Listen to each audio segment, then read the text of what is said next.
시편 37편은 위로의 말씀입니다. 의로운 자에 대한 하나님께서 보장하시는 보장성에 대한 말씀입니다. 우리가 하나님의 속성을 두 가지로 나누죠. 첫째는 사랑의 하나님입니다. 두 번째는 공의의 하나님이죠. 공의는 반드시 발동돼야 합니다. 이것을 우리가 다른 말로 표현하면 정의의 실현이라고도 합니다. 바른 것에 대한 삶의 결과는 아름다워야 되고 바르게 사는 사람이 대우받는 세상에 되어야 하고 하나님 뜻대로 사는 사람이 하나님 나라의 소망 가운데 주님 앞에 칭찬을 받고 큰 상을 받는 것은 당연한 것입니다. 그래서 세상을 살아가면서 우리가 종종 당할 수 있는 삶의 과정 가운데 불의한 역사를 바라보면서 마음 아파하고 괴로워하고 억울해할 때가 있죠. 세상 사람들은 때로는 그렇게 생각합니다. 불의하다고 하는 것이 당연히 그렇게 되는 것인 줄 생각합니다. 그래서 세상은 요지경 같다고 하고 세상은 참 혼란스럽고 가정스럽고 어지러운 세상이라고 말합니다. 당연히 그렇게 되는 세상이라고 말을 하죠. 우리도 일반적인 생각으로 그렇게 생각할 때가 굉장히 많죠. 그러나 그 중요한 표대, 표준에 대한 결과는 하나님께서 정하시고 옳고 그른 것, 바르게 산 것과 바르지 않게 살아가는 것에 대한 결과의 답은 사람이 결정하기보다도 하나님께서 결정한다는 사실을 우리가 명심해야 합니다. 그래서 성경 속에 또 주님께서도 말씀할 때 원수 갚는 것이 내게 있다. 하나님께 있다는 거죠. 우리 사람들이 때로는 복수의 칼날 갈고 보복하려고 하고 원수 갚으려고 할 때 또 다른 보복과 또 다른 원수를 발생시켜서 잘해보려고 했지만 잘못된 방향으로 나갈 때가 많죠. 우리 사람들의 판단은 약합니다. 그 기준점이 자기중심적일 수 있습니다. 올바른 정당한 그런 결정을 내리기에는 빈약하고 약한 자입니다. 하나님께서 하실 일이죠. 오늘 시편 기자가 상당 부분 억울함과 고통을 당했던 걸로 생각해 볼 수 있습니다. 마음속에 한이 서려 있었을지도 몰라요. 마음 아파하고 있습니다. 깊은 상처가 있는 사람입니다. 그런데 하나님께서 이 모든 것에 대하여서 원수 갚아주시고 하나님께서 보상해 주시고 하나님께서 일거수일투족을 책임져 주신다는 마음의 확증이 들어왔는데 감사하고 감격스러운 것이죠. 우리 사람들이 위로받는 데 있어서 가장 아름답고 복된 그리고 마음속에 평안이 찾아오는 위로는 하나님께로부터 위로받고 하나님께로부터 칭찬받았을 때이죠. 자, 1절을 보겠습니다. 악을 행하는 자들 때문에 불평하지 말며 불의를 행하는 자들을 시기하지 말지어다. 악한 역사를 보면 때로 우리가 불평이 나올 수 있죠. 아니 왜 저 사람들은 저렇게 살아가는데도 그럼에도 불구하고 하늘 아래서 이 해 아래서 살아가는데 저렇게 떵떵거리면서 잘 살 수 있을까? 오히려 악인들이 득세하면서 사는 것을 보니 불공평하고 못마땅하다고 생각하고 마음 아파하고 괴로워할 수 있다는 것입니다. 그리고는 불의를 행하는 자들을 시기하지 말라 그랬는데 이 시기라고 하는 것은요 상대에 대해서 부러워할 뿐만 아니라 이것이 좀 지나치면 나도 그렇게 하고 싶은 충동이 찾아옵니다. 악한 역사를 보고서 정의롭게 질타를 하고 진리의 말씀을 가지고서 책망하고 채찍질하지만 어떤 때는 은연중에 우리의 마음속에 그렇게 하고 싶은 충동, 나도 저렇게 살아버려 라고 하는 생각이 들어올 수 있는데 이것은 시기심의 발동에 좋지 못한 열매로 다가오는 것입니다. 상대를 부러워합니다. 심지어는 그것을 따라하고 싶은 충동까지 나타납니다. 저렇게 살아도 아무 일도 없는데 하나님이 계시기는 계신가? 하나님이 안 계신 것 같아. 나도 한번 저렇게 살아보지 뭐 라고 충동적으로 악을 자행할 때가 많으나 여러분, 그러나 부러워할 거 없습니다. 시기할 거 없습니다. 하나님의 심판은 분명히 있는 것이기 때문에 우리는 의로운 반열 속에서, 완전한 자는 아니지만 의로운 반열 속에서 믿음대로 하나님 뜻대로 살고자 할 때 불의의 역사를 보고서 시기심이 발동하거나 또 불평하거나 원망할 필요는 없다는 것입니다. 이유는 간단합니다. 모든 것에 대한 결국은 하나님께서 심판하시기 때문이죠. 자, 2절 보겠습니다. 같이 읽어봅니다. 2절 시작. 그들은 불과 같이 속히 배임을 당할 것이며 푸른 채소같이 세잔할 것이미로다. 여호와를 의뢰하고 선을 행하라. 땅에 머무는 동안에 그의 성실을 먹을거리로 삼을지어다. 걱정할 거 없다고 그랬죠. 하나님께서 다 하십니다. 그래서 풀과 같이 속히 배임을 당하고 푸른 채소같이 쇠잔할 것이라고 했는데, 여러분, 요즘은 이제 점점 나무가 낙엽이 형성되고 또 꽃잎도 떨어져 가고, 그래서 풀도 이제 푸르름에서 이제 갈색을 짙게 내어놓게 되는 그런 시즌이 다가왔습니다. 잠깐이에요. 봄에 새싹이 파릇파릇 올라왔지만 여름을 지나면서 왕성하게 성장합니다. 그러면서 가을을 맞이하면서 점점 이제 쇠잔해지죠. 그래서 풀과 꽃을 보면 어떤 시인들은 인생의 무상함을 노래하고 또 고백하고 시를 짓게 되지 않습니까? 야, 참 우리 사람이 풀과 같아, 꽃과 같아. 그렇게 만발하고 꽃향기를 내더니 하나 둘씩 꽃이 아물고 말라서 열매를 맺히고는 뚝 하고 떨어지잖아요. 그 꽃의 모습을 보면서 꽃아 내 모습과 같구나. 풀아 네 모습이 어쩌면 내 모습하고 닮았나? 내 얼굴하고 닮았나? 내 인생의 삶하고 닮았니? 라고 이렇게 묻게 되는 거 아니겠습니까? 오늘 시편 기자도 알고 있었습니다. 풀처럼 꽃잎처럼 이슬처럼 안개처럼 잠시 왔다가 가는 인생이고, 그 중에서도 악한 자의 이 악행들에 대한 결과의 심판은 풀처럼 쇠잔해지고 꽃잎처럼 떨어질 거라니 분명히 있다는 사실을 알고 있었던 것이죠. 여러분, 그래서 우리 믿음의 사람들이 잘 알고 확증하게 되면 위로가 되고 힘을 얻게 되는 것인데, 오늘 시편 기자가 하나님의 심판을 고대하면서 위로와 힘을 얻었던 것이죠. 자, 그래서 기뻐할 수밖에 없었어요. 4절부터 읽습니다. 시작. 또 여호와를 기뻐하라. 그가 내 마음의 소원을 내게 이루어 주시리로다. 내 길을 여호와께 맡기라. 그를 의지하면 그가 이루시고 내 의를 빛과 같이 나타내시며 내 공의를 정오의 빛과 같이 하시리로다. 사람이 기쁨의 얼굴을 띈다는 것은 희망이 있다는 거죠. 우리가 영적으로 보면 하나님 안에서 약속을 붙잡고 비전이 있다는 것입니다. 꿈이 있는 백성은 망하지 않는다고 했습니다. 마음속에 소원이 있는 사람들은 눈동자가 달라요. 눈빛이 다릅니다. 말하는 그 말씨도 틀려요. 행동거지 언행심사가 다릅니다. 아니, 뭐가 그렇게 좋아? 그러게 말이야. 나도 모르게 자꾸 웃음꽃이 피고 바람이 나거든. 이유가 뭔데? 희망이 있잖아. 지금 이 순간으로서 우리 삶이 끝나지 않고 내일이 있고 모레가 있고, 우리 신앙인들은 장차 도래할 하나님 나라 주님 품에 안길 그 순간이 고대가 되니까, 우리 인생 짧은 인생이지만 이것으로서 끝이 아니라니까 주님 앞에 서는 날이 고대되고, 여러분, 그래서 신앙인의 믿음의 극치, 성숙한 신앙인의 모습은 해같이 빛난다고 그러지 않습니까? 쇠잔하고 연약해지고 사라지는 물거품과 같은 존재가 아니에요. 해같이 영원히 빛나는 것입니다.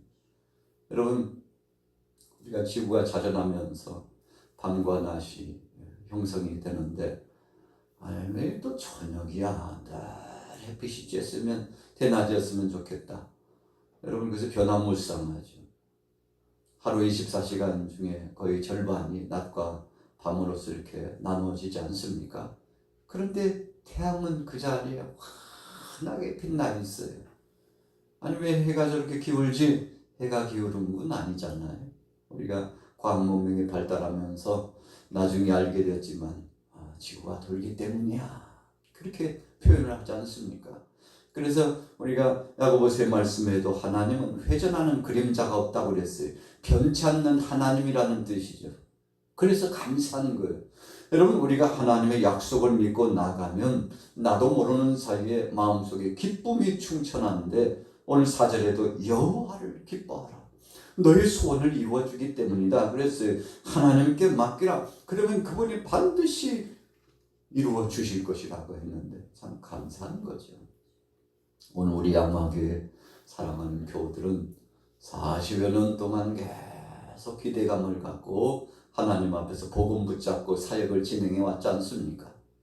그 목적이 무엇인가요? 뜻이 무엇인가요? 하나님이 일하고 계시다는 사실을 믿고 알고 실천하고 고대하고 있기 때문에 그러죠. 어제 역사하신 그 하나님 오늘도 역사하시고, 올해 이제 마무리 지면서 두세 달 정도, 2024년도 얼마 남지 않았는데 하나님께서 다 진행시켜 주셨어요. 일거수일투족을 하나님이 한 번도 떠나지 않고 우리와 함께 하시면서 책임져 주셨는데, 안 될 것 같은데 되어지게 하고 파산하는 배처럼 될 것 같은데 하나님께서 강성한 은혜 역사를 회복해 주신 이런 역사들. 그래서 우리는 순간순간마다 기적을 체험하면서 사는데, 교회 역사는 사람 편이 아니라 세상의 편이 아니라 하나님 손에 달려있다는 사실, 그분의 능하신 오른손으로 책임져 주신다는 사실이 마음에 확증이 오죠. 자, 6절로 넘어가 봅니다. 시작. 내 의를 빛과 같이 나타내시며 내 공의를 정오의 빛과 같이 하시려다. 여호와 앞에 잠잠하고 참고 기다리라. 자기 길이 형통하며 악한 꾀를 이루는 자 때문에 불평하지 말지어다. 자, 반복 어귀가 인용되었죠. 시라고 하는 것은 앞에 전자에 말씀했던 그 말씀이 중반이나 후반에 또 반복되면서 강조하는 거죠. 그래서 사실 오늘 37편의 말씀 가운데 가장 많이 반복되는 그 말씀 자체가 주제입니다. 자, 뭐라고 말씀하고 있습니까? 내 의의 빛이 내 의를 빛같이 나타내시며 내 공의를 정오의 빛같이 하실 하나님, 그 하나님이 해같이 빛나게 역사해 주시겠다는 거죠. 여러분, 그러니 걱정할 거 없죠. 두려워할 거 없습니다. 요셉이 14세의 나이, 청소년의 시절에 꿈과 비전을 계시로 받았는데 사실은 두려움도 있었죠. 가족들이 이해해 주지 못했습니다. 아버지만 마음속에 두고 하나님이 너를 향한 계획하심이 있구나. 아버지 야곱은 계속 기도한 거죠. 그러나 형제들은 그러지 못했습니다. 시기심이 발동해 가지고요, 나중에는 도단에서 그 동생을 구덩이에 쳐놓고 이스마엘 상인들이 지나가는데 은30에 팔아버리는, 참 이런 못된 형들이 어디 있습니까? 왜 그렇게 된 겁니까? 비전이 있는 사람과 비전 없는 사람의 차이점입니다. 여러분, 꿈이 없는 사람은, 미래에 대한 하나님 손에 붙잡힌 섭리를 이해하지 못하는 사람은 시기심이 발동하고 분열을 조장하고 폭력을 행사하고, 그 요셉이 그거 다 당하고 살았는데요, 시간이 지나고 이 모든 것도 하나님이 하시는 일이다 생각하고, 여러분, 저주 같은 것도 다 흡수했어요. 받아들였죠. 요셉뿐입니까? 욕도 그랬잖아요.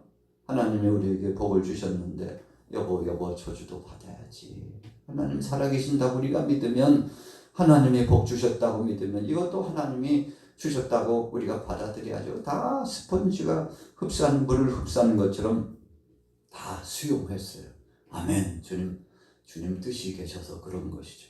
여러분, 그래서 우리 신앙인들은 어떤 일을 만나든지 무슨 상황을 처하든지 간에 의연하게 대처하는 겁니다. 왜요? 역사를 주관하신 분이 하나님이시기 때문에 세상 참 돌아가는 일 보니까 못마땅해. 정치, 경제, 문화, 사회, 군사, 교육, 재반 모든 분야가 참 못마땅해요.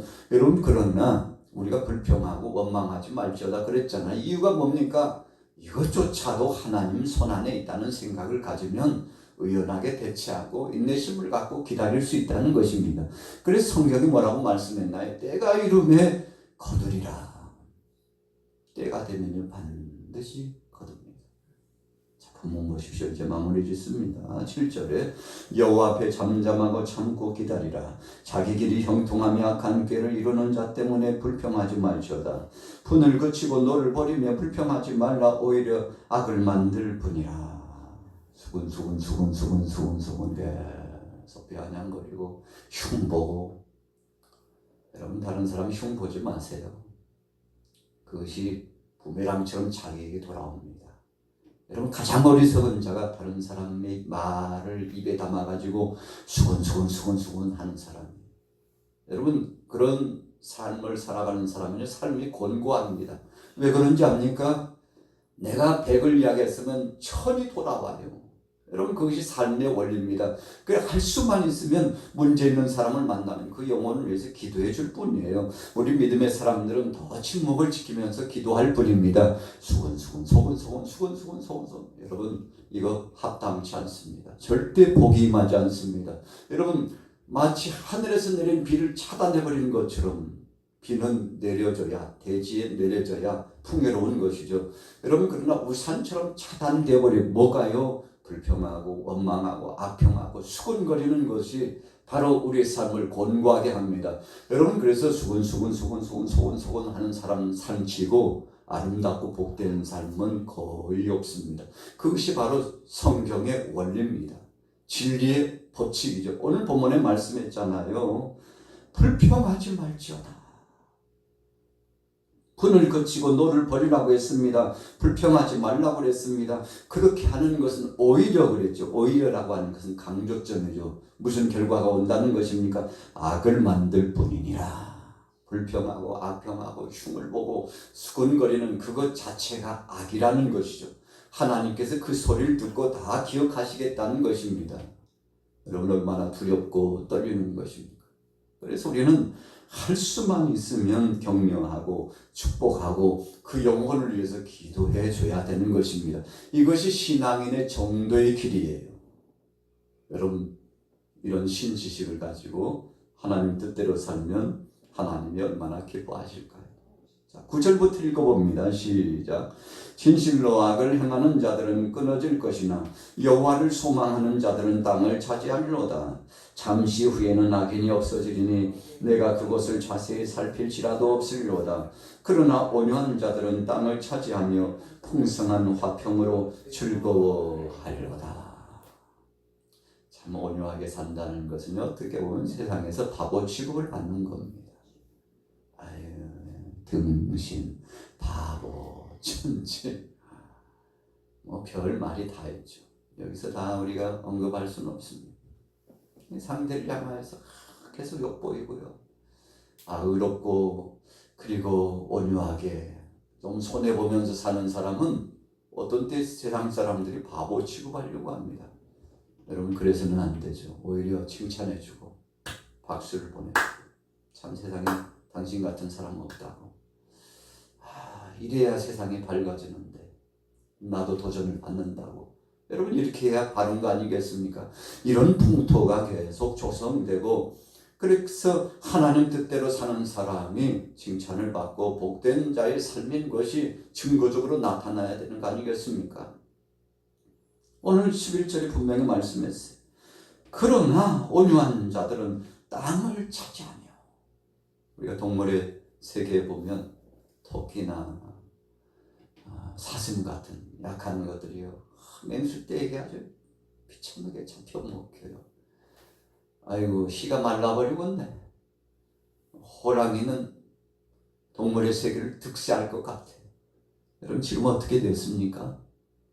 호랑이, 사자, 표범, 눈을 씻고 보려고 해도 잘 보이지 않아요. 여러분, 그 속에 진리가 있습니다. 그런데요, 노루, 사슴, 약한 짐승들은요, 온 땅을 차지하고 점령하고 있어요. 이것이 하나님의 법칙입니다. 진리의 법칙이에요. 그래서 정직하고 바르게 의롭게 사는 사람은 세상에서 삼킴 당해버리고 조롱당하고 인생 끝나버리고, 그래서 그 결과도 참 까마득하고 고통으로 끝날 것 같은데, 주위에 한번 보십시오.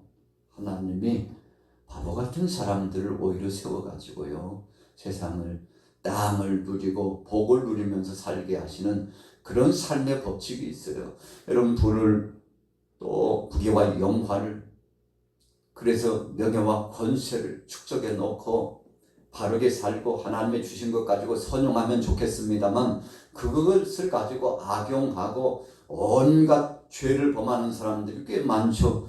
여러분, 그런데 부러워할 거 없습니다. 하나님께서 다 징치하시고 심판하시기 때문에 오늘 저와 여러분들은 믿음 안에서 하나님 약속 붙잡고, 주여 그렇습니다, 악인의 형통을 부러워하지 않겠습니다. 주님 뜻대로 사는 것이 가장 복된 것임을 다시금 확인해 싸우니 하나님 영광 드러내며 살겠습니다. 오늘 수요일 아침입니다. 여러분들의 가정 가운데 이런 복과 은혜가 넘쳐나시고, 이제는 은연하게 주님 뜻대로 믿음을 지키면서 살아가셔서 찬송하며 오늘 하루도 승리하시기를 예수님의 이름으로 축원합니다.